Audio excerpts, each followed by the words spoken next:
Cos'è esattamente il loop recorder cardiaco e come funziona? Il loop recorder cardiaco è un dispositivo per il monitoraggio prolungato del ritmo cardiaco. Si tratta soltanto di un registratore, quindi a differenza dei pacemaker o dei defibrillatori che possono dare degli impulsi elettrici oppure erogare delle scariche come nel caso del defibrillatore, il dispositivo loop recorder registra soltanto il ritmo cardiaco. Questo dispositivo può registrare sia le aritmie lente, le bradicardie o le bradiaritmie, comprese anche le pause cardiache, sia le aritmie rapide, cioè le tachicardie o le tachiaritmie. La durata della batteria di questo dispositivo è all'incirca tra i 2 anni e mezzo e i 3 anni e mezzo e per questo viene definito come dispositivo di monitoraggio prolungato del ritmo cardiaco. In quali situazioni cliniche viene raccomandato l'uso del loop recorder? Le indicazioni all'impianto del loop recorder sono svariate, vediamo quelle più comuni. Prima di tutto c'è sicuramente la sincope, cioè lo svenimento, soprattutto quando questo avviene senza che ci siano dei prodromi, cioè una fase in cui ci si accorge che si sta per svenire.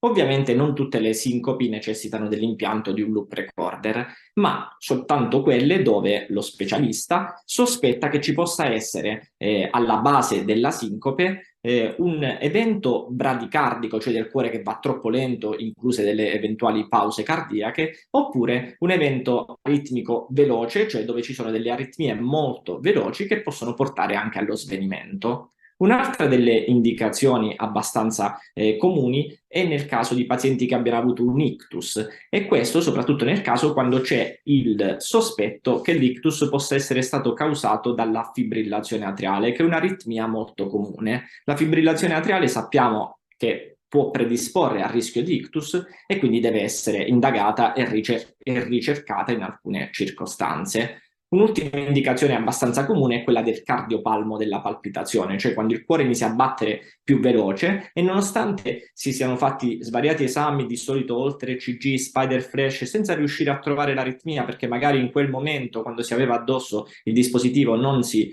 riuscivano a evidenziare, questa è una delle indicazioni in cui si può utilizzare il loop recorder perché registra in maniera continuativa il ritmo cardiaco.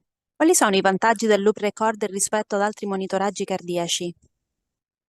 Uno dei vantaggi principali dell'utilizzo del loop recorder è sicuramente la durata della batteria. Infatti abbiamo detto che la batteria di questi dispositivi dura tra i 2 anni e mezzo e i 3 anni e mezzo e registra in maniera continuativa il ritmo cardiaco. Uno degli svantaggi invece è l'invasività di questo dispositivo. Si tratta di un intervento mini-invasivo con cui viene inserito, viene fatta anestesia locale al di sotto della mammella sinistra, qui in zona sottomammaria sinistra, oppure in zona parasternale sinistra, e con dei divaricatori di plastica viene inserito sottocute. Dunque, anche se si tratta di un intervento mini-invasivo, è comunque sicuramente più invasivo rispetto ai monitoraggi esterni, quale l'Holter ECG, gli Spider Flash, che sono dispositivi che vengono montati e poi rimossi a distanza di un giorno, una settimana, a volte anche un mese, ma la durata di questi dispositivi non invasivi comunque non arriva a quella del loop recorder. Esistono potenziali effetti collaterali o rischi associati all'uso del loop recorder? Di effetti collaterali veri e propri legati all'utilizzo del loop recorder possiamo dire che non ce ne sono. Una delle problematiche che può intervenire soprattutto come complicanza dell'impianto è che quando si va a fare una ferita, anche se si tratta di una ferita di mezzo centimetro, un centimetro, davvero piccolissima, il rischio di infezione c'è sempre. Per fortuna però il rischio di infezione nel caso dell'impianto del loop recorder è davvero molto molto raro. Questi dispositivi ormai sono piccolissimi, sono lunghi 4-5 cm e sono sottilissimi. Come dicevamo, vengono impiantati con una procedura che dura 1 minuto, 2 minuti, poi viene messo il cerotto, al massimo un punto, anche se di solito non si mette neanche un punto di sutura, e sono dispositivi che anche sono compatibili con la risonanza magnetica, che quindi si può eseguire senza nessun problema. Per quanto tempo può rimanere impiantato un loop recorder e come vengono letti e interpretati i dati registrati?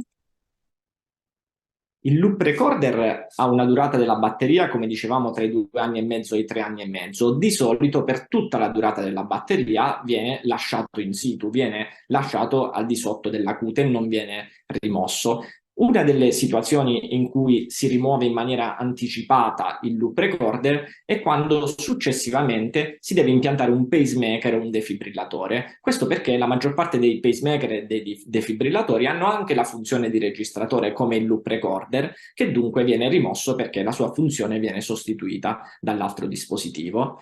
Per quanto riguarda invece la lettura e l'interpretazione dei dati, questa è una domanda molto importante perché esistono due metodiche. Una è quella in clinica, dove con dei programmatori, che sono dei computer appositi, si può interrogare il dispositivo e quindi vederne i dati. L'altra metodica che si può fare a distanza invece è quello dell'utilizzo dei trasmettitori. I trasmettitori sono una specie di modem che inviano i segnali, esistono anche delle applicazioni sul cellulare attualmente, dove il paziente da casa può inviare i dati direttamente in clinica, dove il tecnico e il medico possono vederli. Questo è noto come telemedicina o monitoraggio remoto, è una metodica ormai ben assodata e presente da tempo e ci è stata davvero molto utile durante l'infezione da Covid, dove non potevamo fare le visite in ospedale e ci veniva richiesto la lettura dei dati. Questa cosa ci ha aiutato tantissimo.